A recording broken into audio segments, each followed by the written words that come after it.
స్తోత్రం. దేవునికి స్తోత్రం. దేవునికి మహిమ కలుగును గాక. చిన్న ప్రార్థన చేసుకుందాం. స్తోత్రం స్తోత్రం తండ్రి, పరిశుద్ధమైన నువ్వు గొప్ప రక్షకుడవు తండ్రి, గొప్ప కోపడు తండ్రి. నువ్వు లేని జీవితం మీ ఒక్క క్షణం కూడా ఈ లోకంలో ఉండేవారు కాదు ప్రభువా. ప్రతిదినము ప్రతి క్షణము నీ రెక్కల చోటున భద్రపరిచి కాపాడుతున్నావు. ప్రాణం పోసిన దేవుడు, ప్రాణం పెట్టిన దేవుడు. ప్రాణం పెట్టే అంతగా మానవులను ప్రేమించావు తండ్రి. ప్రాణం పెట్టావు. 2025 సంవత్సరాల క్రితం ఈ లోకానికి వచ్చావు. 33.5 సంవత్సరాలు ఈ లోకంలో బోధించావు. 3.5 సంవత్సరాలు 33.5 సంవత్సరాలు ఈ లోకంలో ఉన్నావు. 3.5 సంవత్సరాలు మానవులకు బోధించావు. ఎంతమంది నీ మాటలు అర్థం చేసుకొని ఉన్నారో ప్రభువ, ఎంతమంది అర్థం చేసుకోలేదో ప్రభువ. అర్థం చేసుకోలేని వారందరికీ అర్థమయ్యే విధంగా నువ్వు సాయం చేసే దేవుడు. ప్రతి మానవ హృదయం ఈరోజు తెరవబడాలి ప్రభు. ప్రతి మానవ హృదయంలో నీవు నివాసం ఉండాలి ప్రభు. యావత్ ప్రపంచ మానవాళి పాపముల కొరకు, శాపముల కొరకు కల్వరిశిలలో రక్తం కార్చి చనిపోయి సమాధి చేయబడి 3వ దినమున తిరిగి లేచిన దేవుడవని 900 కోట్ల మంది విశ్వసించే విధంగా నువ్వు సాయం చేస్తావని నమ్ముచున్నాము. ఈ దినం చూస్తున్నామంటే నీ కృప. నీ కృప లేకపోతే ఏ ఒక్కరు కూడా ఈ లోకంలో ఉండేవారు కాదు ప్రభు. నమ్మిన వారు కానీ నమ్మని వారు కానీ అందరినీ బ్రతికించే దేవుడు నువ్వు ఒక్కడవే తండ్రి. యావత్ ప్రపంచ మానవాళి నిన్ను ఈరోజు గ్రహించే శక్తి కూడా దయచేయి తండ్రి. అన్ని నామాల కంటే పైనామం యేసునామం అని గ్రహించాలి ప్రభు. సమస్త మానవులకు నీ స్వార్థమానం అందబడాలి. అందబడ్డప్పుడే నీ రాకడ పర్యంతం అవుతుందని చెప్పిన దేవుడు. అలాగే ఆ కీర్తన భాగం మేము చదువుతుండగా నీ సన్నిధి మాకు తోడుంచని ప్రభు. సమస్త మానవుల ప్రాణాత్మ దేహములు నీ పాదాల దగ్గర పెడుతూ, మా ప్రాణాత్మ దేహములు నీ పాదాల దగ్గర పెడుతూ మన ప్రభు అయిన యేసుక్రీస్తు నామములో అడిగి వేడుకుంటున్నాం తండ్రి. ఆమేన్, ఆమేన్. హల్లెలూయా. కీర్తన భాగం 1వ అధ్యాయము మనం చదువుకునేది. 1వ అధ్యాయము మనం చదివేది 2 వచనాల వరకు చదువుకున్నాము. నిన్నటి వరకు 11వ తారీఖు వరకు, 1వ నెల 11వ తారీఖు 2025 సంవత్సరంలో మనం ఉన్నాము. దేవుని కృపను బట్టి దుష్టుల ఆలోచన చొప్పున నడవక, పాపుల మార్గంన నిలవక, అపహాసులు కూర్చున్న చోట కూర్చుండక, యెహోవా ధర్మశాస్త్రం నందు ఆనందించుచు దివారాత్రులు ధ్యానించువాడు ధన్యుడు. దివారాత్రము దానిని ధ్యానించువాడు ధన్యుడు. నిన్నటి వరకు ఏమని చెప్పిండు? మనం ముందుగా 3 చూసుకున్నాము. దుష్టుల ఆలోచన చొప్పున నడవక, పాపుల మార్గంన నిలవక, అపహాసులు కూర్చున్న చోట కూర్చుండక, యెహోవా ధర్మశాస్త్రం నందు. 3 మనము ప్రతి మానవ హృదయంలో 3 దూరం చేయాలి. ఈ 3 దూరం చేస్తే దేవునికి దగ్గర అవుతాము. ఈ 3 దుష్టుల ఆలోచన చొప్పున నడవక, పాపుల మార్గంన నిలవక, అపహాసులు కూర్చుండే చోట కూర్చుండక, యెహోవా ధర్మశాస్త్రం నందు ఆనందించుచు దివారాత్రులు ధ్యానించువాడు ధన్యుడు.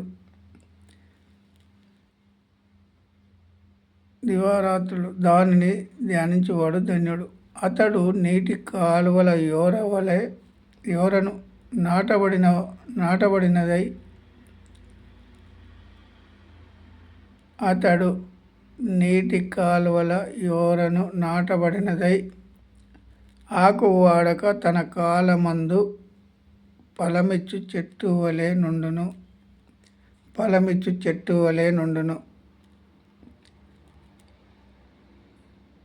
అతడు చేయనదంతయు సఫలమగును. ఇది 3వ వచనంలో ఏమని చెప్పిండు? దేవుని కృపను బట్టి 3వ వచనంలో ఏమని ఉన్నదంటే, అతడు నీటి కాలువల యోరను నాటబడినదై ఆకు వాడక తన కాలమందు ఫలమిచ్చు చెట్టు వలె నుండును. చెట్టు వలె ఉండను. ఎవరు నాటబడాలి? ఇప్పుడు విశ్వాసులమైన మనము నాటబడాలి. నీటి కాలువల యోర వలె. యోరకు నీళ్ళు ఎప్పటికీ నీళ్ళు ఇస్తాయి కనుక దాన్ని దేవుని కృపను బట్టి ఈరోజు ఇది ధ్యానం చేద్దాం. మనం ఈరోజు బ్రతికున్నామంటే దేవుని కృప. మనం ఇప్పుడు ఈరోజు ఏం చేయాలి? దేవుని వాక్య ధ్యానం చేయాలి. ప్రతి ఒక్కరు దేవుని వాక్యము ధ్యానం చేయాలి. ఎందుకు దేవుని వాక్య ధ్యానం చేయాలంటే బ్రతికున్నాం కనుక దేవుని చేతిలో దేవుడు ఆయన రెక్కల చోటున భద్రపరిచి కాపాడాడు కనుక, రక్షించాడు కనుక 2025 సంవత్సరము 1వ నెల మనం ఈ 12వ తారీఖు ఉదయకాలం మనం సమీపించి ఉన్నాము. అయితే ఎందుకు మనం దేవుని వాక్య ధ్యానం చేయాలంటే ప్రతి ఒక్కరు, ఎందుకంటే ఆయన ఈ రోజు వరకు, ఈ సమయం వరకు, ఈ క్షణం వరకు బ్రతికించాడు సమస్త మానవులను, బంధుమిత్రులను, మనలను. అయితే నీటి కాలువ యోరవలే ఇప్పుడు ఫలించుచు నీటి కాలువలకు నాటబడిన చెట్టు ఎలా ఉంటుంది? ఫలించుచు ఇది 12 నెలలు కాపు కాస్తూనే ఉంటుంది. ఫలించుచు అంటే చెట్టు అంటే చెట్టే కాదు, మానవులమైన మనము దేవుని సువార్తలో కానీ, దేవుని ఆలోచనలో కానీ, దేవుని క్రియలలో కానీ ప్రతి నిత్యము దేవునికి వాడబడాలి. మన సొంత పనులకు రోజులు కేటాయిస్తాం పనులు చేసుకోవడానికి. దేవునికి సమయం ఇవ్వాలంటే ఏ మానవుడు దేవునికి సమయం ఇస్తలేడు.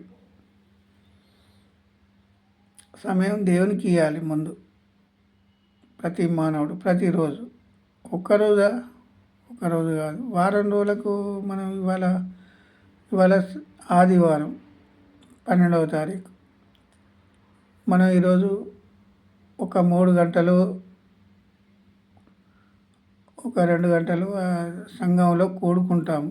కానీ కూడుకున్న తర్వాత ఏం చేస్తామంటే విశ్వాసులు కానీ 2 తెలుగు రాష్ట్రాల్లో కావచ్చు, మన భారతదేశంలో కావచ్చు, ప్రపంచ దేశాల్లో కావచ్చు, వీరందరూ ఏం చేస్తారంటే ఈరోజు ఒక 2-3 గంటలు కూడుకుంటారు. ఈ సంఘ విశ్వాసులు, సేవకులు. మరి ఒక్క 2 గంటలే కూడుకోవాలన్నా? దేవునికి అదే సమయం ఇవ్వాలన్నా? ఒక 3 గంటలే కూడుకోవాలా? కాదు. ఇప్పుడు దేవుని క్రియ జరిగించాలంటే నీటి కాలువ యోరవలే నాటబడాలి మనందరం. నీళ్ళున్న చెట్టు పచ్చగా ఉంటుంది. నీళ్ళున్న చెట్టు ఎలా ఉంటుంది? పచ్చగా నిగనిగా అంట. మనం దేవుని వాక్యంలో కూడా అలా ఉండాలి ప్రతి ఒక్కరు. మనం ఈరోజు బైబిల్ పట్టుకుంటే ఒక 2-3 గంటలు పట్టుకునే వాళ్ళు ఉన్నారు విశ్వాసులు. మళ్ళీ బైబిల్ తెరవరు, చదవరు. మరి ఈ ఒక్కరోజు ఆదివారం ఒక్కరోజే పట్టుకోవాలని చెప్పిండా? ఎక్కడన్నా రెఫరెన్స్ ఉందా? లేదు. మనము ఈరోజు గ్రహించాలి. నీటి కాలువ యోర వలె నాటబడిన ఆకువాడక, నాటబడినదై ఆకువాడక తన కాలమును ఫలమిచ్చు చెట్టు వలె నుండును. ఫలము చెట్టు మన హృదయం నుండి వచ్చే ఫలాలు దేవునికి కావాలి. ఏ మంచి ఫలాలు కావాలి? దేవుని మాటలు మాట్లాడే వాళ్ళు అయితేనే దేవునికి ఇష్టలు. దేవుని ఆలోచన చేసేవాళ్ళే దేవునికి ఇష్టలు. ఈ లోక సంబంధంగా ఈ శరీర బోధలు, శరీర ఆలోచనలు చేస్తే ఎప్పుడు మనం శరీర సంబంధమే, భూ సంబంధమే. మనం ఎందుకంటే మనము దేవునికి కావాల్సింది ఒక సంవత్సరానికి 366 దినములు. 66 దినములు దేవునికి మనం ఫలిస్తూనే ఉండాలి. 366 దినములు. ఎందుకంటే ఆయన కాపాడుతున్నాడు గనుక, ఆయన రక్షిస్తున్నాడు గనుక, ఆయన కృపతో బ్రతుకుచున్నాం గనుక. ఆయన కృప లేకపోతే మనం ఒక్క క్షణం కూడా ఈ లోకంలో ఉండేవారం కాదు. ప్రతి ఒక్కరు దేవుని పని చేయాలి. దేవునికి ఇప్పుడు పనివారు తక్కువ. పంట అనేకము పంటలు ఉన్నాయి కానీ దేవుని పంటలు అంటే ఏం పంటలు? రక్షింపబడని వారు స్వార్థ ప్రకటించాలి. ప్రతి ఒక్కరు సేవకుడు కావచ్చు, విశ్వాసి కావచ్చు, ఫలించకపోతే నా వాడు కాడు, నా ఆత్మ లేనివాడు నా వాడు కాడు అని చెప్పిండు రోమాపత్రికలో. మనం ఈ రోజు నుంచైనా ఫలించాలి. ఫలించుచు ఎవరు ఫలించుచు? మనమే ఫలించాలి. చెట్టు ఫలిస్తే దేవునికి ప్రయోజనం కాదు. నీటి కాలువ ఎవరెవరి నాటబడితే దేవునికి ప్రయోజనం కాదు. ఇది చెట్టు గురించి కాదు చెప్పింది. మానవులమైన మనమే దేవునికి అవసరం. దేవుడు మనలను తయారు చేసుకున్నప్పుడు చెట్లతో ఏం పని దేవునికి? మనతోటే పని. పంట విస్తారము, కోతవారు తక్కువ, పనివారు తక్కువ ఉన్నారని చెప్పిండు. మనం ఏం చేస్తాను? పెద్ద పెద్ద మందిరాలు కట్టుకొని ఈ సంఘంలోనే బోధిస్తాం మేము ఆదివారం వచ్చినప్పుడు. మళ్ళీ ఆదివారం వస్తే మళ్ళీ విశ్వాసులకు ముద్దు పెట్టుకున్న వాడినే ముద్దు పెట్టుకుంటారు సేవకులు. అన్నం పెట్టిన వానికి మేము అన్నం పెడతామనే ఆలోచన ప్రతి సేవకుడు చేసేది ఇప్పుడు. కానీ దేవుని వాక్యం ఎలా ఏమని ఉంది? నీటి కాలువ ఎవరవలే నాటబడిన ఆకు వాడక ఫలమిచ్చి చెట్టు వలె నుండాలి. సంవత్సరం అంతా ప్రతి మానవుల హృదయం నుండి ఏం ఫలాలు రావాలి? దేవునికి నచ్చిన ఫలాలు రావాలి. దేవునికి నచ్చని ఫలాలు మానవుని నుండి రావద్దు. మనము జ్ఞానంతో ఆలోచించాలి ప్రతి ఒక్కరు. చెట్టు అంటే చెట్టు కాడనే చూస్తాను, పంట అంటే పంట కాడనే ఉంటాను. కానీ ఆలోచన మాత్రం మానవుల మీదనే దేవుడు దృష్టి పెట్టి ఉంచాడు. పరిశీలన, పరిశోధన, వాక్య లేఖనం కానీ, దేవుని లేఖనం కానీ, దేవుని వాక్యం కానీ పరిశోధన చేయాలి ప్రతి ఒక్కరు. ప్రతి ఒక్కరు చేయకపోతే ఎవరో వచ్చి నన్ను బాగు చేస్తారు, వారు బాగు చేస్తే, వారు చెప్తే నేను వింటాను అనుకున్నవారు ఇప్పుడు సంవత్సరాలు మనం దేవుని మందిరానికి పోతాను. ఎన్ని సంవత్సరాలు పోతే నేను ఉత్తీర్ణుడను దేవుని లోపల అవుతాను అని ఒక్క రెఫరెన్స్ ఎక్కడైనా రాయబడి ఉందా? లేఖనాలలో కావచ్చు, దేవుని వాక్యంలో కావచ్చు, ఎప్పుడైనా విన్నారా? ఇన్ని సంవత్సరాలు పోతే దేవుని మందిరానికి మేము ఉత్తీర్ణులం అవుతాము, దేవునికి మేము ఫలాలు ఇస్తాము. ఎన్ని సంవత్సరాలు పోతే దేవునికి ఫలాలు ఇవ్వగలుగుతాం మనం? ఎన్ని సంవత్సరాలు పోవాలి మనం? ఇప్పుడు అర్థం చేయాలి కదా ప్రతి ఒక్కరు. అర్థం చేస్తే ఎంత బాగుంటుంది. ఎందుకంటే దేవునికి ఫలాలు కావాలి. దేవుడు ఆశించిందే మన దగ్గర నుండి, మన హృదయం నుండి వచ్చే మంచి మాటలు, మంచి ఆలోచన, దేవుని మాటలు, దేవుని ఆలోచన, దేవుని క్రియలు జరిగించాలి ప్రతి మానవుడు. దేవుని క్రియలు జరిగించకుండా ఈ లోక సంబంధమైన ఆలోచనలు చేస్తూ, ఈ లోక సంబంధమైన శరీర బోధలు చేస్తూ, ఈ లోక సంబంధమైన బోధలు చేస్తూ మనం కాలం గడిపితే పరలోక రాజ్యం మనం చేరం. ఆత్మీయ బోధలు అంటే ఆత్మీయ ఆత్మకు బోధ కావాలి. ఆత్మకు మనం ఆహారం పెట్టాలి ప్రతి మానవుడు. దేవునికి మహిమ కలుగును గాక. దేవుడు దీవించును గాక ఈ వాక్యము. ఎందుకంటే మన నుండి కోరుకున్నాడు దేవుడు. మన నుండి కోరుకున్న ఫలాలు మనం ఫలించుచు సువార్త ప్రకటించాలి ప్రతి మానవుడు. సువార్త ద్వారానే దేవుని నిత్య రాజ్యానికి మనం వారసులం అవుతాము. మనం వారసులం ఎప్పుడవుతాము? దేవుని సువార్తే మెయిన్గా. అపోస్తలులు పంపబడిన వారు దేవుని చేత,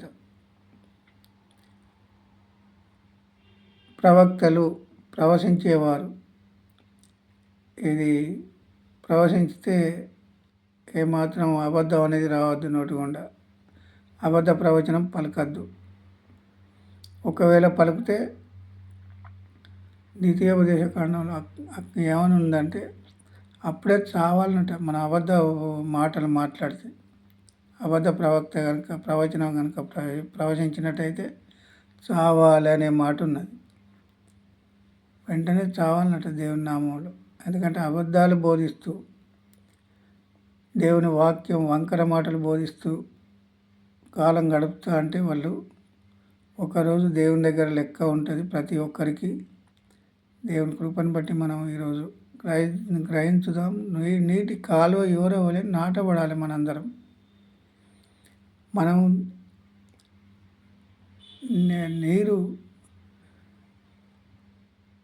నీటి కాలువ ఎవరో వలె నాటబడిన ఆకు వాడక తన కాలమందు ఫలమిచ్చు చెట్టు వలె ఉండాలి అనేది దేవుని తలంపు.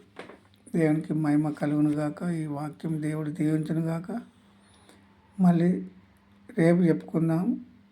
ఇవాళ దేవుని కృపను బట్టి బ్రతుకున్నాం కనుక ఈ వాక్యం చెప్పుకున్నాము. ఈ లేఖనం చూసుకున్నాము. మొదటి అధ్యాయంలో ఆకు వాడక తలకాలమందు ఫలమిచ్చు చెట్టు వలె ఉండాలి. అతడు చేయనిదంతయు సఫలమగును. అతడు చేయనిదంతయు సఫలమగును. మనం చేసేటి అన్ని పనులు దేవుని నామంలో సఫలమవుతాయి. సఫలమయ్యే విధంగా దేవుడు మనకు సాయం చేయునుగాక. మనం చేసే పనులు దేవుడు మనకు తోడై ఉండునుగాక. ఆమేన్. ఆమేన్.